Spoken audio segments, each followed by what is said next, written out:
Hey y'all, welcome back to the Foxfire Dispatch. I know it's been a minute. I'm your host, Liz Purvis, your fellow Southerner in the struggle, and apparently a person who needed a couple of months to find her footing.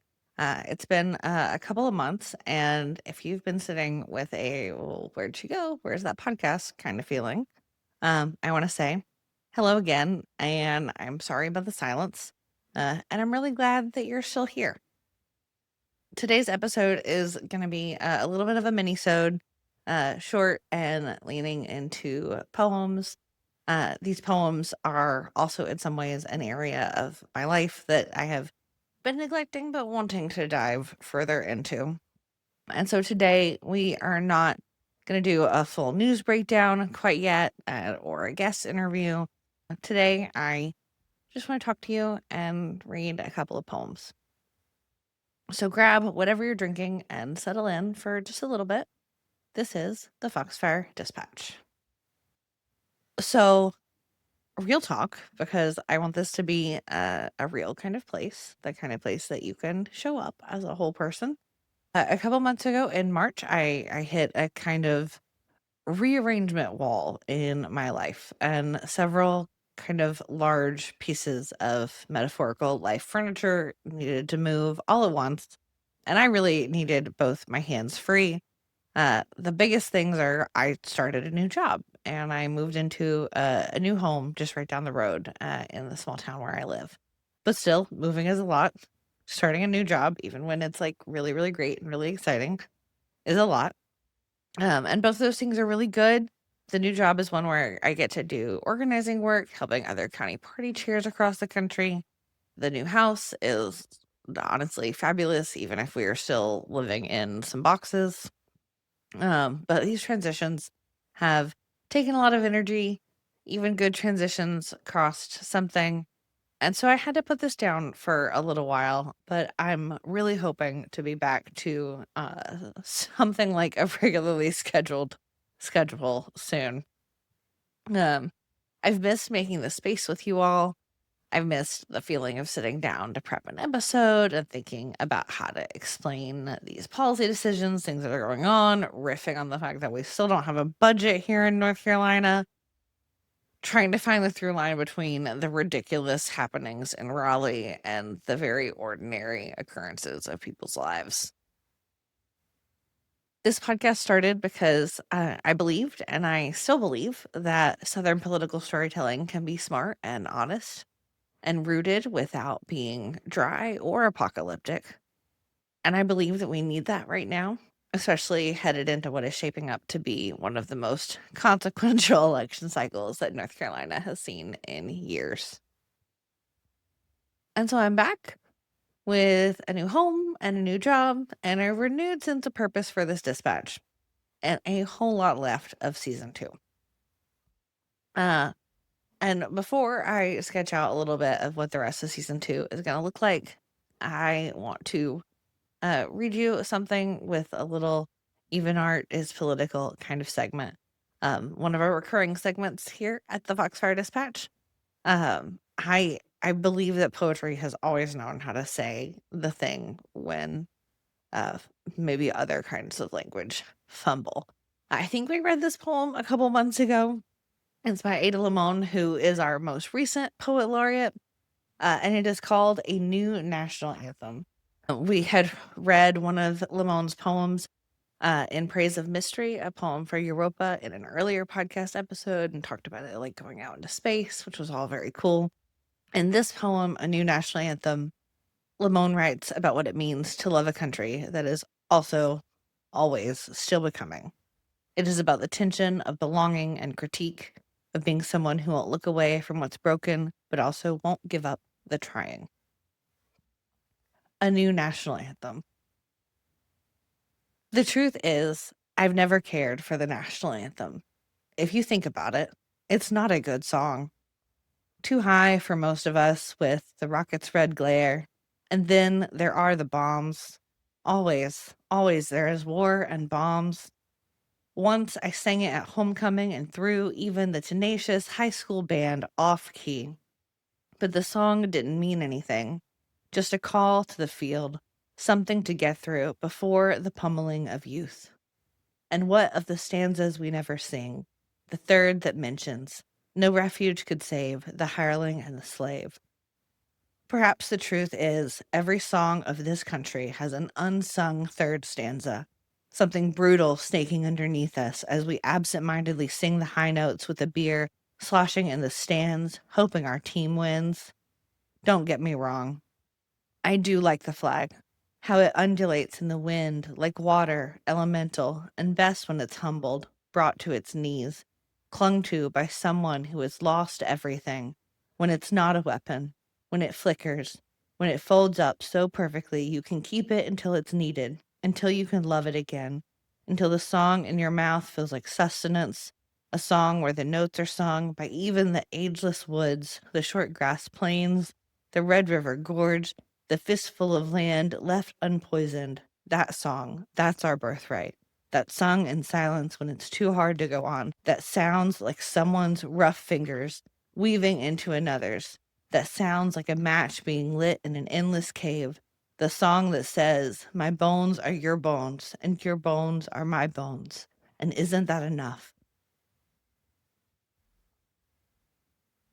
Again, that's a new national anthem by Ada Limón. I have read that poem more times than I can count. I really love it. Every time I really land on a couple different ideas, one, the imagery, two, the insistence in holding a nuance of difficulty and grief and love at the same time. And that is also the kind of work that I want this podcast to do. And then I also wanted to share one of my poems. So I wrote a poem by the same title after Ada Limón, a poem called A New National Anthem. And if you followed me for a little while, you may have seen it floating around. It was recently published and it's part of my first poetry manuscript. My version is angry in some places. It is definitely specific to the moment that we are living in. Um, it's about what it means to love a place that keeps trying to make you leave and keep showing up for people who have been told over and over again that their voices do not count. So this is my poem, A New National Anthem, after Ada Limón. Let it begin, not with a flag, but with a long sigh of pines leaning over the road, green needles, bark thick with cicadas singing the names of the dead we can't forget. Let it open with the sound of boots on a neighbor's porch, their knock not for debt or demand, but to bring soup, to help carry in groceries.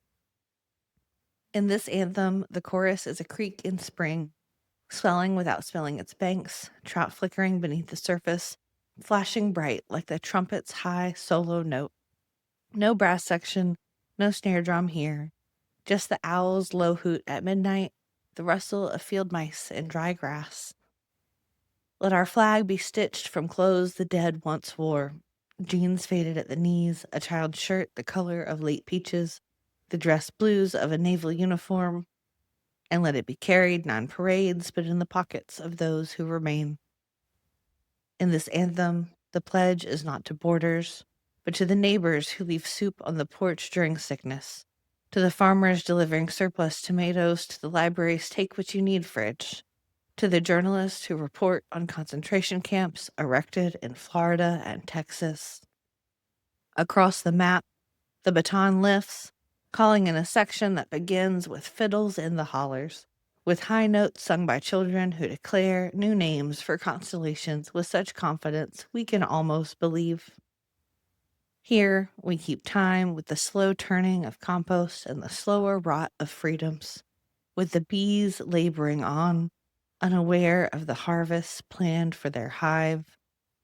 Our anthem ends as it began, under a sky unpromising salvation, but wide enough to hold us all, our hands not over our hearts, but pressed into the dirt, feeling for what still pulses there.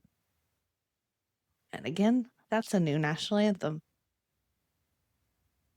Gonna try to keep reading more poems here in season 2 because I love them, because I feel like again, that specificity of language really gets to something in a moment that can be really hard to articulate. All right.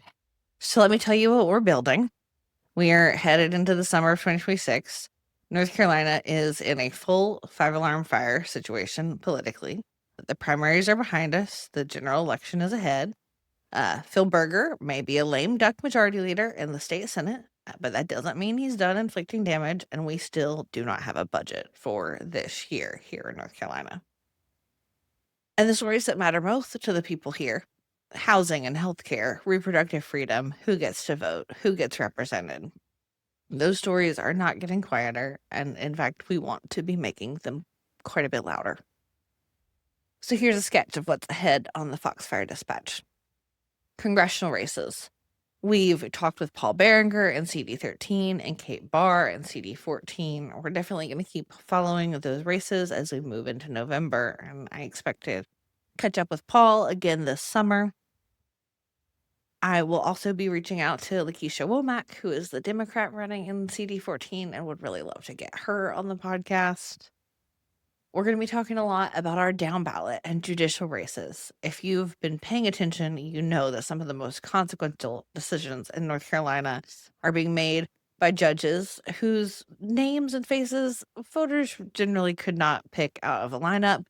We are going to change that, and we are going to keep yapping about John Arrowwood and Toby Hampson and Christine Walczyk and Justice Anita Earls through November.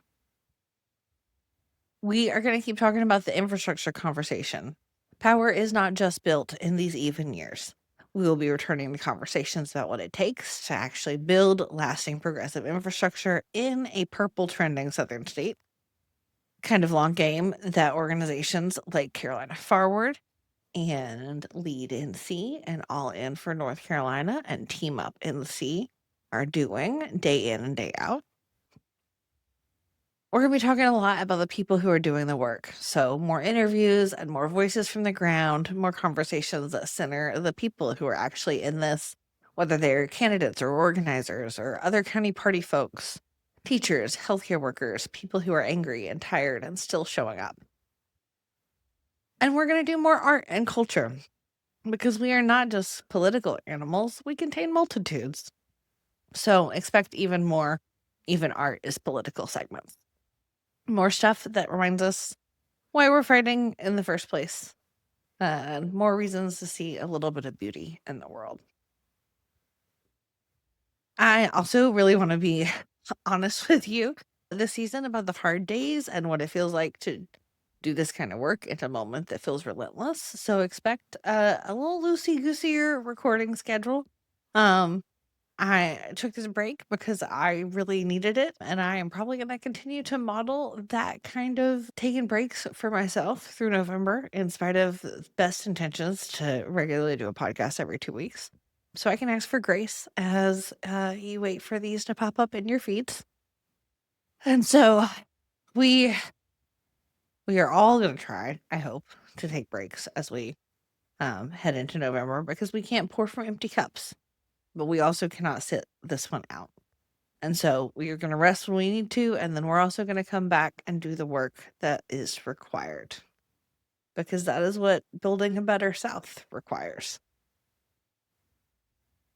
If you want to support the Foxfire Dispatch, the absolute best thing you can do is subscribe on YouTube or Apple Podcasts. That is where we grow, and it is how the algorithm notices us. And if you've got a neighbor or a coworker or a cousin who you've been meaning to talk with about politics, maybe send them an episode as an entry point. You can find us at the Foxfire Dispatch on Instagram, YouTube, and Blue Sky. And on TikTok and Twitter, we are Foxfire Dispatch. You can always email us at thefoxfiredispatch@gmail.com. New episodes drop on Fridays or whenever I get them edited. We will get back into a rhythm. The music today is produced by John Fitz. The Foxfire Dispatch is written and executive produced by me, Liz Purvis. And until next time, dispatchers, we are who we're waiting for, as we get in some good trouble.